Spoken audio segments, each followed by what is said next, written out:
উঠাইছো কোকোনাটের মতো উঠাই ফেলো, ট্রে লাগবে আমার এখন।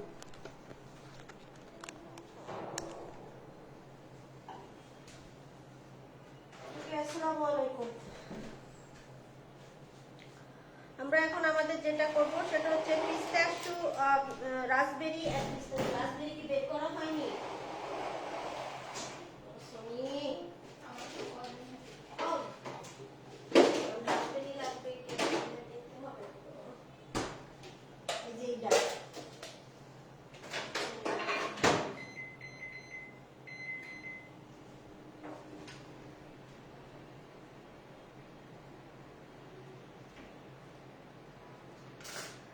আমরা এখন শুরু করব আমাদের যে পিস্তাশিও চেরি ক্যারামেল কেক ছিল এটা, এবং আমাদের যে আরেকটা ছিল যে হচ্ছে গিয়া কি জানি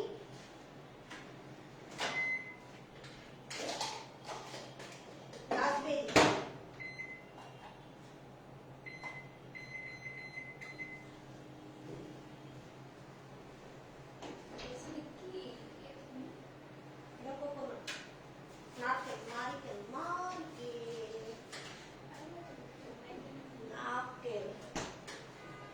এই যে আমাদের কেক দুইটা দেখেন, এটা হচ্ছে আমাদের পিস্তাশিওটা,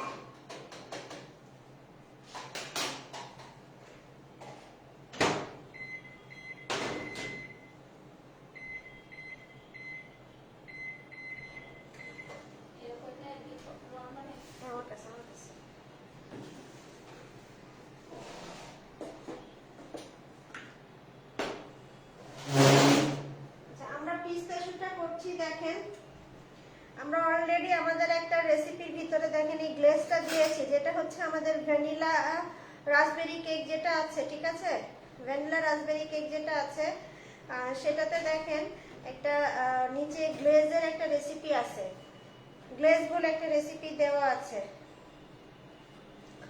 ওটাই আমরা পিস্তাশিওর উপরেও ঢালবো এবং আমাদের যে ইয়েটা আছে এটার উপরেই ঢালবো।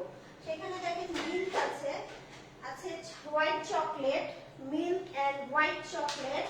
আমি আবারও বলছি, দেখেন মিল্ক আছে, ফ্রেশ মিল্ক 68 গ্রাম, রাসবেরি আছে, হোয়াইট চকলেট আছে, roasted nut. Roasted nut, roasted nut বলতে এখানে আমরা যে কোনো নাট ইউজ করতে পারি, যে কোনো বাদাম আপনারা ইউজ করতে পারেন, যেমন আমার এখানে রোস্ট করা আছে, এটা আমি পিস্তাশিওতে ইউজ করব, রোস্ট করে আমি ক্রাশ করে নিয়েছি। এছাড়াও আমার এখানে দেখেন কাজু আছে, কাট আছে, পেস্তা আছে, এটার উপরে আমি আরেকটু দিব, তো সেই জন্য আমি অল্প একটু রোস্ট করে দেখেন সবগুলো একটু একটু করে নিয়ে রোস্ট করব।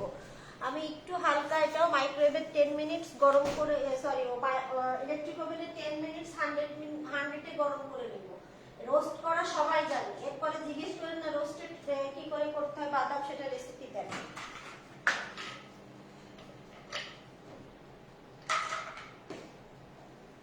আমি সবকিছু মিলায়ে 1/4 কাপ নিচ্ছি, কারণ আমার বিভিন্ন পার্টে যাবে।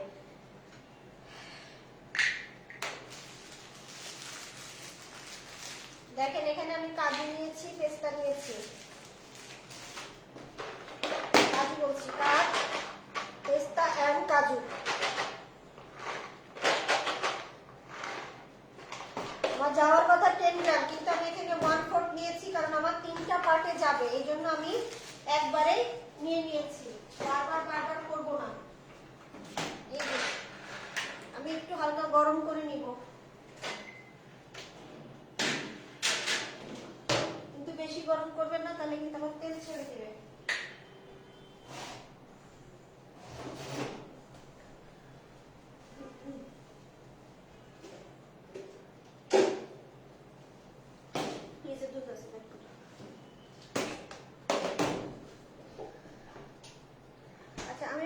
যেটা করছি সেটা হচ্ছে পেস্তাটা করছি। হ্যাঁ, পেস্তার জন্য দেখেন আমাদের এখানে লাগবে মিল্ক। আমি এই ইউএসডি মিল্ক ইউজ করছি, প্রসেস মিল্ক 68 ml। ও বাবা বেশি নিয়ে ফেলছি।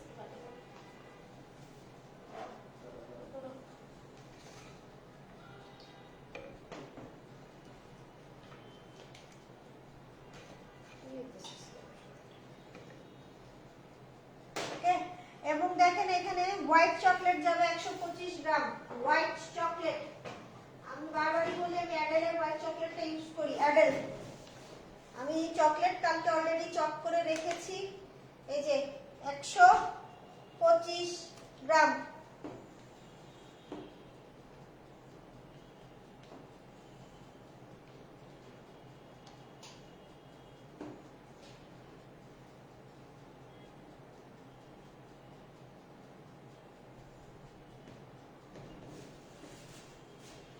এবং এটা আমি কি করব এখন মাইক্রোওয়েভে মেল্ট করব। আমি এটাকে মাইক্রোওয়েভে মেল্ট করব। আমি রেসিপি বলে দিয়েছি। ওয়ালাইকুম আসসালাম। দেখেন আমাদের যে raspberry vanilla raspberry white chocolate cake আছে, ভ্যানিলা রাসবেরি হোয়াইট চকলেট কেকের নিচে যে গ্লেজটা আছে লেখা, এই গ্লেজটাই আমরা সব জায়গায় ইউজ করব। আমাদের পিস্তাশিও চেরি কেকের উপরেও ইউজ করব, আবার আমাদের রাসবেরি ভ্যানিলা হোয়াইট চকলেটের উপরেও ইউজ করব। এখানে 68 ml আছে আমার নরমাল ইউএসডি মিল্ক এবং 125 গ্রাম আছে আমার চকলেট। ঠিক আছে, আমি এখন এই দুইটাকে মাইক্রোওয়েভে 30 সেকেন্ড করে মেল্ট করছি। কেউ ডিরেক্ট 1 মিনিট দিবেন না, কারণ এটা চকলেট।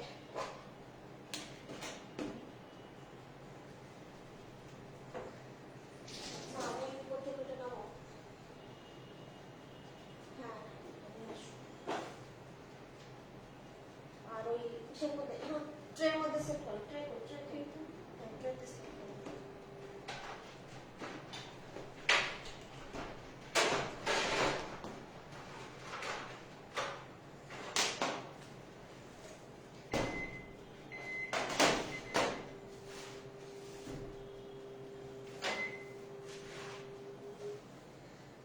দেখেন আমার এটা কিন্তু গলে নাই, আমি আরো 30 সেকেন্ড দিব।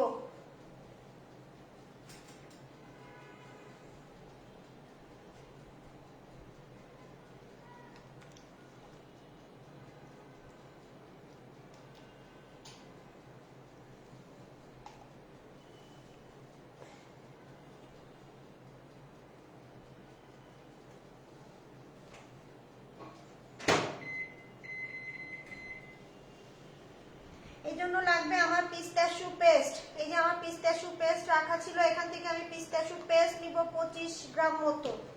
আমি একটু দেখে নিই, না 13 গ্রাম পিস্তাশিও পেস্ট নিব আমরা। এটার ভিতরে 13 গ্রাম পিস্তাশিও পেস্ট নিব, 13 গ্রাম। এবং সমস্ত রোস্টেড নাট নিব 10 গ্রাম।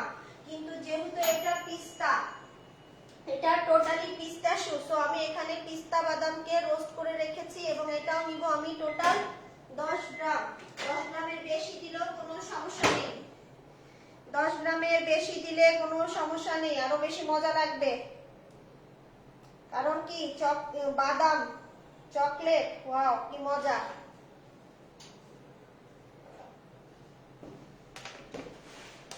এই যে আমি এখন এখানে পিস্তাশিও পেস্ট দিচ্ছি 13 গ্রাম।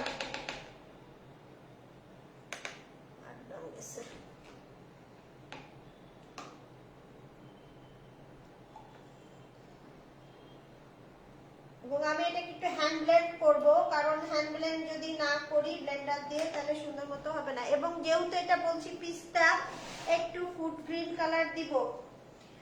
হ্যাঁ, এই দেখেন আমি এখানে একটা জেল কালার ইউজ করছি, গ্রিন কালার।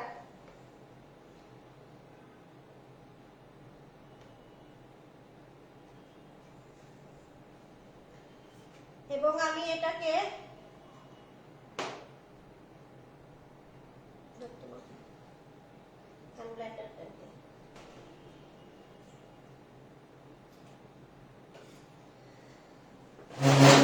ব্লেন্ড করব।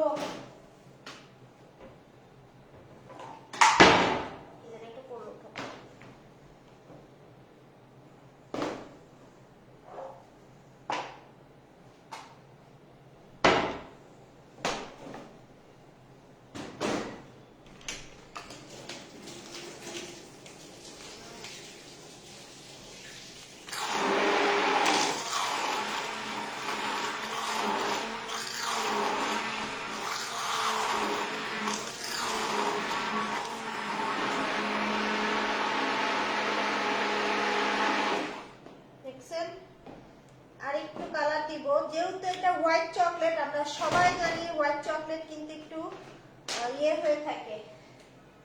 আমি যদি এই অবস্থায় এখন পোর করি, যেটা এখন একটু অনেক লিকুইডি একটা ইয়ে আছে, আমি যদি এই অবস্থায় পোর করি জিনিসটা গড়ায় গড়ায় পড়বে।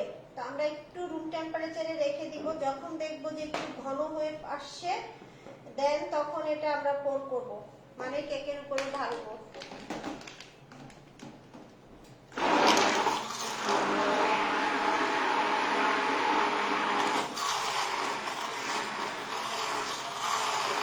দেখেন এটা সরমা হয়ে গেছে। এবং আমার যে বাদাম দেওয়ার কথা 10 গ্রাম এটার ভিতরে, হ্যাঁ আমি সেই বাদাম দিব, পেস্তা বাদাম। পেস্তা বাদাম আগেই বাদামটাকে খুব সুন্দরভাবে রোস্ট করে রেখেছিলাম। এই দেখেন রোস্ট করে চপ করে নিয়েছি ছুরি দিয়ে। একটু বড়টাও তুমি একটু আস্তে আস্তে বড় বড় দানা আছে। খুব ভালোভাবে চপ করে নিবেন বাদামগুলোকে, খুব ভালোভাবে